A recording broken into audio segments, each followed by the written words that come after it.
தற்போது வேட்பாளராக அறிவிக்கப்பட்டிருக்கிறார். குடியாத்தம் சரிதா அவர்களும் இங்கே வேட்பாளராக அறிவிக்கப்பட்டிருக்கிறார். வாணியம்பாடி செந்தில்குமார், ஆம்பூர் வெங்கடேசன், ஊத்தங்கரை தமிழ்செல்வன், மத்தூர் கோவிந்தராஜன், கிருஷ்ணகிரி அசோக்குமார், ஓசூர் பாலகிருஷ்ணன். அதாவது அசோக்குமார் கிருஷ்ணகிரியிலிருந்து மீண்டும் சட்டமன்ற உறுப்பினருக்கான வேட்பாளராக வாய்ப்பு கொடுக்கப்பட்டிருக்கிறது.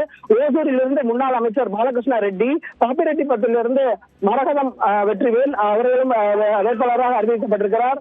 அரூர் சம்பத்குமார் வேட்பாளராக அறிவிக்கப்பட்டிருக்கிறார். செங்கம் வேலு அவர்கள் செங்கம் தொகுதியிலிருந்து அறிவிக்கப்பட்டிருக்கிறார். கீழ்பெண்ணாத்தூர் தொகுதிக்கான வேட்பாளராக ராமச்சந்திரன் அறிவிக்கப்பட்டிருக்கிறார். ஆரணி தொகுதி வேட்பாளராக முன்னாள் சட்டமன்ற உறுப்பினர் ஜெயசுதா அவர் அங்கு மாவட்ட செயலாளராக ஒரே மாவட்ட செயலாளராக பெண் செயலாளராக இருக்கிறார். ஒரே மாவட்ட செயலாளராக பெண் செயலாளராக இருக்கிறார். அதே போல செய்யாறு முக்கூர் என் சுப்பிரமணியன் அவர் வேட்பாளராக அறிவிக்கப்பட்டிருக்கிறார். அதே போல ராணி வந்தவாசி தொகுதி வேட்பாளராக தனி தொகுதியின் வேட்பாளராக அறிவிக்கப்பட்டிருக்கிறார். திண்டிவனத்தின் தனி தொகுதி வேட்பாளராக அர்ஜுனன் எம்எல்ஏ தற்போது மாவட்ட செயலாளராக தற்போது மாவட்ட நிர்வாகியாக இருக்கிறார். அர்ஜுனன் எம்எல்ஏ திண்டிவனத்திலிருந்து தனி தொகுதியிலிருந்து வேட்பாளராக அறிவிக்கப்பட்டிருக்கிறார். வானூர் தனி தொகுதியின் வேட்பாளராக பி முருகன் அவர்கள் அறிவிக்கப்பட்டிருக்கிறார். அதே போல விழுப்புரம் தொகுதி விஜயா கோவிலூர் ஊராட்சி ஒன்றிய குழு நிர்வாகியாக இருக்கிறார். அவர் அறிவிக்கப்பட்டிருக்கிறார் வேலூர் தொகுதியிலிருந்து.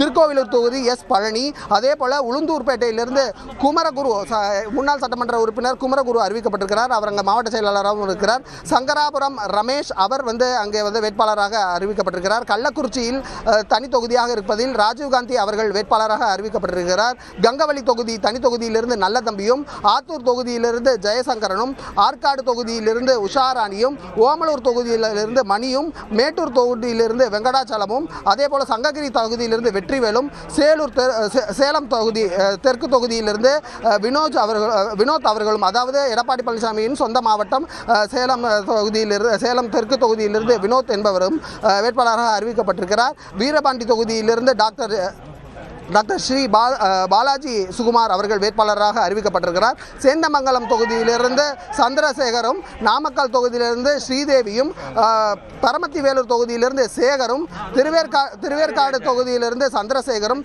ஈரோடு கிழக்கு தொகுதியில் மனோகரனும், அதே போல தாராபுரம் தனி தொகுதியிலிருந்து சத்யபாமா அவர்களும், அதே போல காங்கேயம் தொகுதியிலிருந்து NSN நடராஜன் அவர்களும், அதே போல பெருந்துறை தொகுதியிலிருந்து ஜெயக்குமாரும், அந்தியூர் தொகுதியிலிருந்து ஹரிபாஸ்கரும், கோபிச்செட்டிப்பாளையத்திலிருந்து பிரபு அதாவது முன்னாள் அமைச்சர் அதிமுகவிலிருந்து தமிழக வெற்றி கழகத்தில் சென்ற செங்கோட்டையன் அவர்களின் தொகுதி கோபிச்செட்டிப்பாளையம். அந்த தொகுதியில் VB பிரபு கோபிச்செட்டிப்பாளையம் மேற்கு ஒன்றிய கழக செயலாளர் என்று அவருக்கு பொறுப்பு இருக்கிறது. அந்த பொறுப்பு அவர் வேட்பாளராக அறிவிக்கப்பட்டிருக்கிறார். பவானிசாகர் தனி தொகுதி பன்னாரி சட்டமன்ற உறுப்பினர் இப்பவும் பவானிசாகருடைய சட்டமன்ற உறுப்பினராக இருக்கக்கூடிய பன்னாரி மீண்டும் அங்கே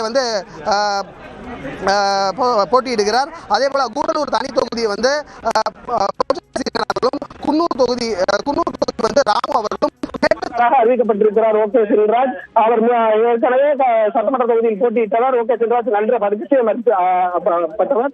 திருப்பூர் வடக்கு தொகுதி MSM ஆனந்தன் முன்னாள் அமைச்சர். பல்லடம் தொகுதி பல்லடம் கே பரமசிவம் அதிமுகவுடைய விவசாய அணி முன்னாள் சட்டமன்ற உறுப்பினராக இருந்தவர்.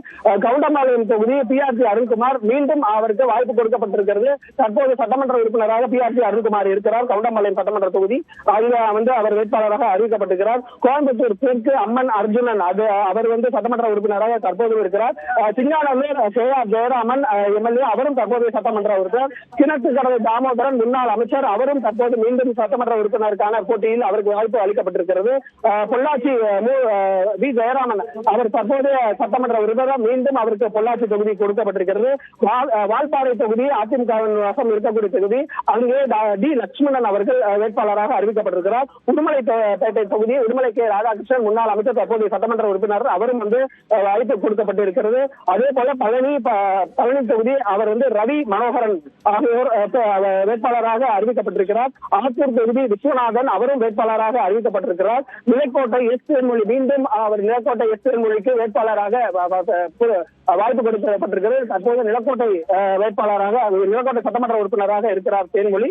தேன்மொழிக்கு மீண்டும் வாய்ப்பு கொடுக்கப்பட்டிருக்கிறது. வேடச்சந்தூர் பரமசிவம் அவர் முன்னாள் சட்டமன்ற உறுப்பினர், அதாவது 2016-21 காலகட்டத்தில் சட்டமன்ற உறுப்பினராக இருந்தவர்.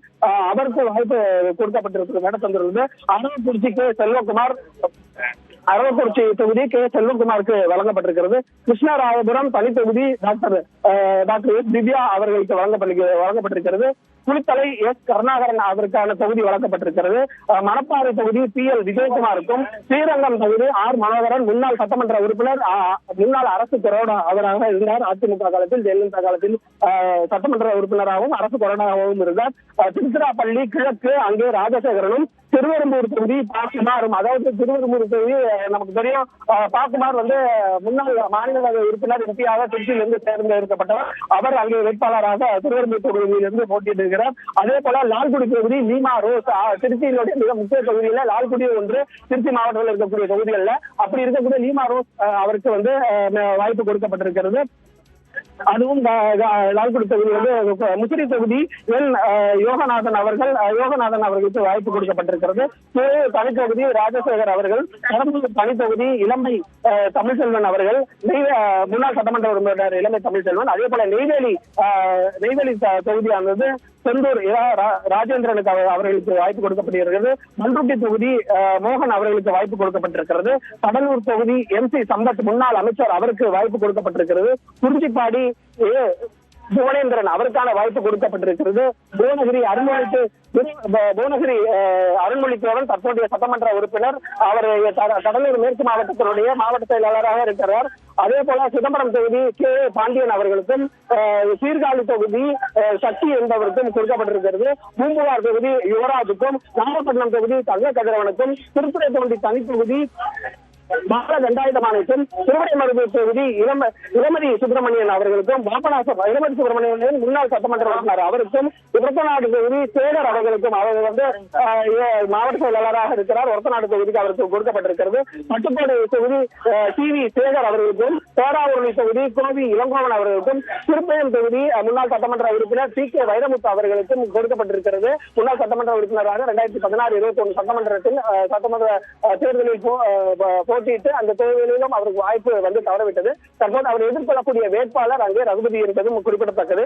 அதே போல அதுக்கு அடுத்தபடியாக மேலூர் தொகுதி பெரிய புல்லான் மீண்டும் அவருக்கு வாய்ப்பு கொடுக்கப்பட்டிருக்கிறது. முன்னாள் தற்போதைய சட்டமன்ற உறுப்பினராக பெரிய புல்லான் அங்கே இருக்கிறார். மதுரை கிழக்கு மாங்குளம் K மகேந்திரன் என்பவருக்கு கொடுக்கப்பட்டிருக்கிறது.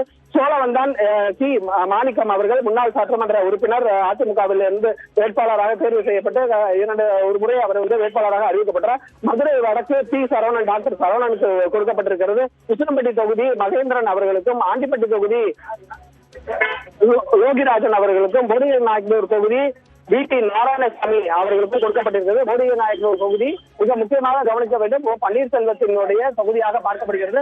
பன்னீர்செல்வத்துக்கு பதிலாக அவரை எதிர்த்து பன்னீர்செல்வம் போடிய நாயக்கனூர் களம் கண்டால் அந்த தொகுதியில் VT நாராயணசாமி போட்டியிட இருக்கிறார் என்பது குறிப்பிடத்தக்கது. அதே போல ஸ்ரீவில்லிபுத்தூர் தனி தொகுதி என்பது சந்திரபிரபா XMLA கொடுக்கப்படுகிறது. அதே போல விருதுநகர் தொகுதி கணேஷுக்கும், அருப்புக்கோட்டை தொகுதி சேதுபதிக்கும், பரமக்குடி தொகுதி எஸ் முத்தையாவுக்கும், முன்னாள் சட்டமன்ற உறுப்பினர் டாக்டர் எஸ் முத்தையாவுக்கு கொடுக்கப்படுகிறது. அதே போல திருவாரூர் தொகுதி கிருத்திகா முருகசாமிக்கு கொடுக்கப்படுகிறது. அவர் மகளிர் அணி இணை செயலாளராக இருக்கிறார். அதே போல முதுகுளத்தூர் தொகுதி மலேசிய பாண்டியன் XMLA அவர்களுக்கும், விளாத்திக்குளம் தொகுதி சத்யா அவர்களுக்கும், தூத்துக்குடி தொகுதி செல்லப்பாண்டியன் முன்னாள் அமைச்சர் சீதா செல்லப்பாண்டியன் அவர்களுக்கும், ஸ்ரீவைகுண்டம் தொகுதி SP சண்முகநாதனுக்கு கொடுக்கப்படுகிறது. சங்கரங்கோவில் தனி தொகுதி டாக்டர் திலீபன் ஜெயசங்கருக்கும், கடைநல்லூர் தொகுதி கிருஷ்ணமுரளி, அதாவது மாவட்ட செயலாளர் தற்போதைய சட்டமன்ற உறுப்பினராக இருக்கக்கூடிய கடைநல்லூர் சட்டமன்ற உறுப்பினராக இருக்கக்கூடிய கிருஷ்ணமுரளிக்கு கொடுக்கப்படுகிறது. தென்காசி தொகுதி செல்வ மகன்தாஸ் பாண்டியனுக்கும், ஆலங்குளம் தொகுதி KRP பிரபாகரனுக்கும், திருநெல்வேலி தொகுதி சச்சையின் கணேசராஜாவுக்கும், அம்பாசமுத்திரம் தொகுதி முன்னாள் அமைச்சர் இசக்கி சுப்பையா அவர்களுக்கும், அதே போல பாளையங்கோட்டை தொகுதி சையது சுல்தான் சமீதிற்கும், அதே போல கன்னியாகுமரி தொகுதி தளவாய் சுந்தரத்துக்கும் என 127 தொகுதிகளுக்கான வேட்பாளர் பட்டியலை அதிமுக பொதுச் செயலாளர் எடப்பாடி பழனிசாமி அறிவித்திருக்கிறார். இதில் நாம் கவனிக்க வேண்டிய விஷயம், சென்னை மாவட்டத்தில் உள்ள வேட்பாளர்கள் பட்டியல் அறிவிக்கப்படவில்லை. சென்னை மற்றும் சுற்றி இருக்கக்கூடிய ஒரு சில ஊர்களுக்கான வேட்பாளர்கள் யார் என்பது இதுவரை அறிவிக்கப்படவில்லை. எஞ்சியிருக்கக்கூடிய 127 தொகுதிகளுக்கான வேட்பாளர்களை இன்றைய தினத்தில் அதிமுக பொதுச் செயலாளர் எடப்பாடி பழனிசாமி அறிவித்திருக்கிறார். ஏற்கனவே 23 வேட்பாளர்களை அறிவித்த பழனிசாமி தற்போது 127 வேட்பாளர்களை அறிவித்ததன் மூலம் கிட்டத்தட்ட 160 தொகுதிகளுக்கு கிட்டத்தட்ட 160 தொகுதிகளுக்கான வேட்பாளரை இன்றைய தினத்தில் அதிமுக பொதுச் செயலாளர் எடப்பாடி பழனிசாமி தற்போது அறிவிப்பாக வெளியிட்டிருக்கிறார். தற்போது வரைக்கும் சுமார் 127 இந்த 2ஆம் கட்ட வேட்பாளர் பட்டியலில் 127 தொகுதிகளுக்கான வேட்பாளர்களை அதிமுக அறிவிச்சிருக்கு. இதில் முக்கியமாக 13 தொகுதிகள், சென்னையில் இருக்கக்கூடிய 16 தொகுதிகள் மொத்தமாக இருக்குது. 3 தொகுதிகளை கூட்டணிக்கு ஒதுக்கியிருக்காங்க. அதில் மீதம் இருக்கக்கூடிய 13 தொகுதிகளுக்கு இந்த பட்டியலில் வேட்பாளர்கள் அறிவிக்கப்படலை. ஸோ சென்னையுடைய வேட்பாளர்கள் பட்டியல் அடுத்த கட்டத்தில் வெளிவரும் அப்படின்றது எதிர்பார்க்கப்படுது. இதில் கடந்த முறை வெளியான பட்டியலில் பெரும்பாலும் 23 பேர்கள் கொண்ட வேட்பாளர்கள் பட்டியல் அறிவிக்கப்பட்டது. அதில் பெரும்பாலும் முன்னாள் அமைச்சர்கள் இடம்பெற்றிருந்தாங்க. கட்சியுடைய செல்வாக்கு மிக்க தலைவர்கள் முதற்கட்ட பட்டியலில் இருந்தாங்க. இந்த முறை பெரும்பாலும் ஏற்கனவே இருக்கக்கூடிய சட்டமன்ற உறுப்பினர்கள், முன்னாள் சட்டமன்ற உறுப்பினர்களுக்கு வாய்ப்பு வழங்கப்பட்டிருக்கு. அதில்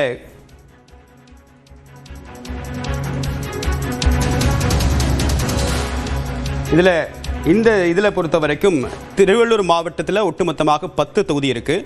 அதில் முதலாவதாக கும்மிடிப்பூண்டி தொகுதியை பொறுத்த வரைக்கும் வி. சுதாகர் ஏற்கனவே பூண்டி கிழக்கு ஒன்றிய கழக துணை செயலாளராக இருக்கார். பொன்னேரி தனி தொகுதி, திருவள்ளூர் மாவட்டத்தில் 2 தனி தொகுதி, ஒன்று பொன்னேரி, இன்னொன்று பூந்தமல்லி. இந்த 2 தொகுதியில் பொன்னேரி தொகுதியை பொறுத்த வரைக்கும் அதிமுக நேரடியாக களம் காண்றாங்க. அதுக்கும் வேட்பாளர்களை அறிவிச்சிருக்காங்க. ஸோ சென்னையை ஒட்டி இருக்கக்கூடிய பகுதிகளில் கடந்த முறை திமுக மிகப்பெரிய செல்வாக்கு பெற்றது. என்னென்னா அவங்களுடைய வெற்றிக்கு மிகப்பெரிய அளவு கை கொடுத்தது அப்படின்னு பார்த்தா திருவள்ளூர் மாவட்டத்தை சொல்ல முடியும். ஸ்ட்ரைக் ரேட் மிக அதிகமாக இருந்தது. ஸோ இந்த முறை சென்னை, திருவள்ளூர் இந்த இடங்களில் அதிமுக கான்சென்ட்ரேட் பண்ணி அவங்களுடைய போட்டியை நேரடியாக திமுகவோட வச்சுருக்காங்க. ஸோ கடந்த முறை பாஜக 2 இடங்களில் திமுகவில் நேரடியாக போட்டிக்கிட்டாங்க.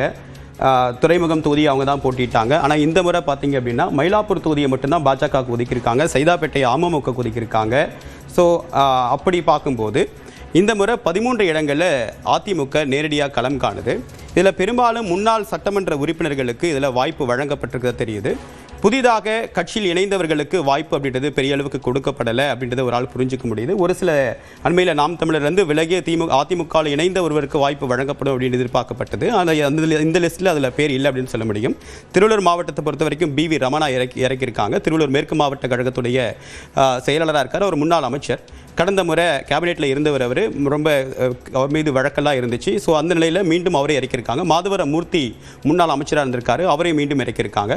தாம்பரத்தை பொறுத்த வரைக்கும் செல்வாக்கு மிக்க தலைவராக பார்க்கப்படக்கூடிய ராஜேந்திரன், சிட்லப்பாக்கம் ராஜேந்திரனை மீண்டும் வேட்பாளராக அறிவிச்சிருக்காங்க. ஸோ மதுராந்தகம் தனி தொகுதி, இங்கே மரகதம் குமரவேலை இறக்கியிருக்காங்க. ஸோ இவங்க கழக தலைமை செயற்குழு உறுப்பினராக இருந்திருக்காங்க. இந்த மாதிரி முக்கியமான வேட்பாளர்களை இந்த 2ஆம் கட்ட வேட்பாளர் பட்டியலையும் அவங்க இறக்கியிருக்கிறது மூலமாக புரிஞ்சுக்க முடியுது. பெரும்பாலும் கட்சியுடைய முக்கிய தலைவர்களுக்கும் பிற கட்சியிலிருந்து இங்கே வந்தவங்களுக்கு வாய்ப்பு வழங்கப்படலை அப்படின்னு புரிஞ்சுக்க முடியுது.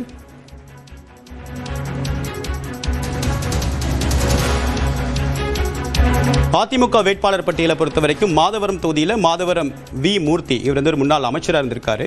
ஸ்ரீபெரும்புதூர் பழனி வேட்பாளர் அறிவிச்சிருக்காங்க. தாம்பரத்தை பொறுத்த வரைக்கும் சிட்லப்பாக்கம் ராஜேந்திரன், அந்த பகுதியில் ஒரு பக்கம் செல்வாக்கு மிக்க தலைவர். செங்கல்பட்டு அண்மையில் பிரிக்கப்பட்ட ஒரு மாவட்டம். அந்த மாவட்டத்தில் ஒட்டுமொத்தமாக 4 தொகுதியில் இருக்குது. அதில் 4 தொகுதி இருக்குது. அதில் ஒரு தொகுதி அப்படின்றது செங்கல்பட்டு. அதில் கஜேந்திரன் வேட்பாளராக அறிவிச்சிருக்காங்க. திருவொற்றியூர் தொகுதியை பொறுத்த வரைக்கும் திருவொற்றியூர் திருவள்ளூர் மாவட்டத்தில் வரக்கூடிய ஒரு தொகுதி. அதில் குப்பன் வேட்பாளராக அறிவிக்கப்பட்டிருக்காரு. செய்யூர் ராஜசேகர். மதுராந்தகத்தை பொறுத்த வரைக்கும் ஏற்கனவே சொன்ன மாதிரி மரகதம் குமரவேல் வேட்பாளராக அறிவிச்சிருக்காங்க. காஞ்சிபுரத்தை பொறுத்த வரைக்கும் சோமசுந்தரம் வேட்பாளராக அறிவிச்சிருக்காங்க. ஸோ இந்த பட்டியலில் ஒட்டுமொத்தமாக 127 பேர் இருக்காங்க. இதில் குமாரபாளையம் தொகுதியில் யார் போட்டியிடுறாங்க அப்படின்றத இன்னும் டிக்ளேர் பண்ணல. அதே நேரத்தில் போடிநாயக்கனூர் தொகுதிக்கு வேட்பாளராக அறிவிச்சிருக்காங்க. அதாவது அதிமுகவிலிருந்து வெளியேற்றப்பட்டு அதற்கு பிறகு திமுகவில் இணைந்த ஓ பன்னீர்செல்வம் அவர்களுக்கு எதிராக அதிமுக தரப்பிலிருந்து வேட்பாளரை அறிவிச்சிருக்காங்க. அந்த வேட்பாளர் இந்த பட்டியல் அது இடம்பெற்றிருக்கு. அரக்கோணம் தொகுதியை பொறுத்த வரைக்கும் ரவி வேட்பாளர் அறிவிச்சிருக்காங்க. காட்பாடியை பொறுத்த வரைக்கும் வி ராமு, ஆற்காடை பொறுத்த வரைக்கும் சுகுமார், வேலூரை பொறுத்த வரைக்கும் அப்பு. ஸோ அடுத்தடுத்த வேட்பாளர் பட்டியல் இதுவரைக்கும் கடந்த முறை 23 வேட்பாளர்கள் பட்டியல் அறிவிச்சாங்க. இந்த முறை 127 பேர் அறிவிச்சிருக்காங்க. ஸோ ஒட்டுமொத்தமாக பார்க்கும்போது 150 வேட்பாளர்கள் அறிவிச்சிருக்காங்க. ஒட்டுமொத்தமாக அதிமுக 169 இடங்களில் இரட்டை இலை சின்னத்தில் போட்டியிடுது. இன்னும் ஒரு சில எண்ணிக்கையில் 1 அல்லது 2 மாற்றம் வரலாம். என்ன காரணம் அப்படின்னா, மீண்டும் ஏசி சண்முகம் போன்ற தலைவர்கள் எந்த சின்னத்தில் போட்டியிடுறது அப்படின்றதுல இன்னும் ஒவ்வொரு நிலைப்பாடு எடுத்துருக்காங்க. நேற்று ஒரு தொகுதியில் போட்டியிட்டதா இருந்தது. இப்போ இன்னொரு தொகுதியில் நான் தாமரையிலையும் போட்டியிடுறேன் அப்படின்றன்னு சொல்லியிருக்காரு அவர். இதன் மூலமாக எண்ணிக்கையில் 1-2 மாற்றம் வரலாம் அப்படின்னு எதிர்பார்க்கப்படுது. ஸோ இந்த 2ஆம் கட்ட வேட்பாளர்கள் பட்டியலை அடுத்ததான் நம்ம பார்க்குறது பாளையங்கோட்டை தொகுதி. பாளையங்கோட்டையை பொறுத்த வரைக்கும் சையத் சுல்தான் கான் சம்சுதீன் அப்படின்னு வேட்பாளராக அறிவிச்சிருக்காங்க. கன்னியாகுமரியை பொறுத்த வரைக்கும் தலவாய் சுந்தரம், அம்பாசமுத்திரத்தில் வேட்பாளராக இசைக்கு சுபையா அறிவிச்சிருக்காங்க. திருநெல்வேலியை பொறுத்த வரைக்கும் கணேசராஜா, கடந்த முறை வரைக்கும் இங்கே நைனா நாகேந்திரன் போட்டிட்டு இருந்தார். இப்போ இந்த இடத்த விட்டுட்டு அவர் சாத்தூர் போகிறதுனால அடுத்ததாக அந்த இடத்துல கணேஷ் ராஜாவை அதிமுக நேரடியாக களமிறக்கிருக்கு. பாப்பிரெட்டியை பொறுத்த வரைக்கும் மரகதம் வெற்றிவேல், அரூரை பொறுத்த வரைக்கும் சம்பத்குமார் வேட்பாளர் அறிவிச்சிருக்காங்க. செங்கமை பொறுத்த வரைக்கும் டிஎஸ் வேலு, செங்கம் திருவண்ணாமலை மாவட்டத்தில் வரக்கூடிய ஒரு தொகுதி. கீழ்பெண்ணாத்தூரை பொறுத்த வரைக்கும் ராமச்சந்திரன் இவர் வேட்பாளர் அறிவிச்சிருக்காங்க. ஸோ திருவண்ணாமலையே ஏற்கனவே ஏவா வேலு செல்வக்கா இருக்காரு. ஸோ அந்த இடத்துல போட்டி அப்படின்றது கடுமையாக இருக்கும் அப்படின்னு சொல்லி பல விமர்சகர்கள் சொல்லிட்டு இருக்கிற நிலையில் இந்த இடத்துல அதிமுக நேரடியாக களம் காணுது. பொள்ளாச்சியை பொறுத்த வரைக்கும் ஏற்கனவே அங்கே எம்எல்ஏவாக இருக்கக்கூடிய பொள்ளாச்சி ஜெயராமன், உடுமலைப்பேட்டையை பொறுத்த வரைக்கும் உடுமலை ராதாகிருஷ்ணன், இவருக்கும் அண்மையில் கருத்து மோதல் இருந்ததாக பேசப்பட்டது. மீண்டும் இந்த பட்டியலருக்கு வாய்ப்பு வழங்கப்பட்டிருக்கு. அதிமுக அவர்களுக்கு ஜெயலலிதா ஆட்சி காலத்தில் ரொம்ப செல்வாக்குமிக்க தலைவர்களில் ஒருவராக இருந்தவர் தான் உடுமலை ராதாகிருஷ்ணன். இப்போ அவருக்கு மீண்டும் வாய்ப்பு 2ஆம் கட்ட பட்டியலில் அவருக்கு பேர் இடம்பெற்றிருக்கிறது அப்படின்னு கவனிக்க வேண்டிய அம்சமாக பார்க்கப்படுது. ஸ்ரீ வைகுண்டம் தொகுதியை பொறுத்த வரைக்கும் சண்முகநாதன், இந்த இடத்துல தான் அண்மையில் காங்கிரஸ் கட்சியுடைய மாநில தலைவர் செல்வ பிறந்தவர் கருத்து சொல்லியிருந்தார். அந்த இடத்துல யார் கேண்டிடேட்டை போடுறது அப்படின்றதுல திமுகவுக்கும் காங்கிரஸுக்கு ஒரு கருத்து முதல் இருக்கு. இந்த இடத்துல தற்போது ஸ்ரீ வைகுண்டம் தொகுதியை பொறுத்த வரைக்கும் சண்முகநாதனை வேட்பாளராக அறிவிச்சிருக்காங்க.